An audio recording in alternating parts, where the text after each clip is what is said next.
want to bring in Dr. Prateek Samdani also. Dr. Samdani, government is saying 216 crore doses by December 31 to inoculate 100 crore people. But there are many ifs and buts in this, and a lot of vaccines that have still not been cleared. Or are you looking at speedy clearance and manufacturing? Will manufacturing being stepped up, even if we were to talk about both Covishield and Covaxin, at the numbers at which the government is projecting, sir? The numbers are huge. The very thought of saying 216 crore doses is massive.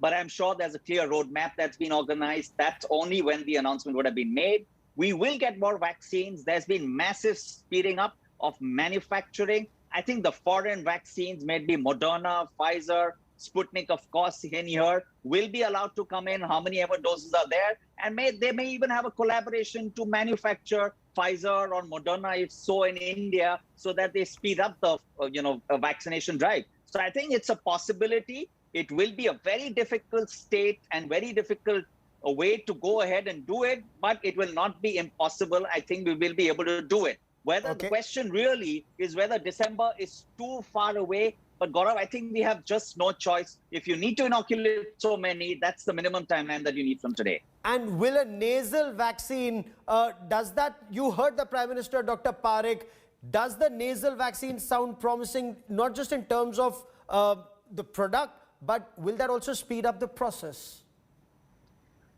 Absolutely. The nasal vaccines do sound very promising. In general, they confer mucosal immunity, which can have a significant impact on transmission. However, just want to clarify that the nasal vaccines have not completed phase 3 trials.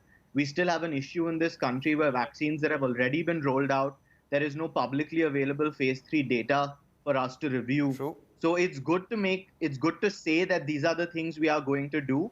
But we also need an actionable plan and a transparent sharing of information of how we are going to get there. Because we've heard similar proclamations in January. We heard that we were going to inoculate 300 million people, that's 600 million doses by July or August. Yes. And we clearly haven't even managed to do we just done about a third of that. So we need accountability, transparency, and we need to see the plan. Absolutely. Not just proclamations, but plans, actionable plans on ground. Dr. Parekh, Dr. Samdani, Kamaljeet Kaur Sandhu, for the moment, many thanks for joining me. I need to slip into a quick break here. But key takeaways from what the Prime Minister said and the road ahead. That's coming up with Ankit Tyagi. Stay with us.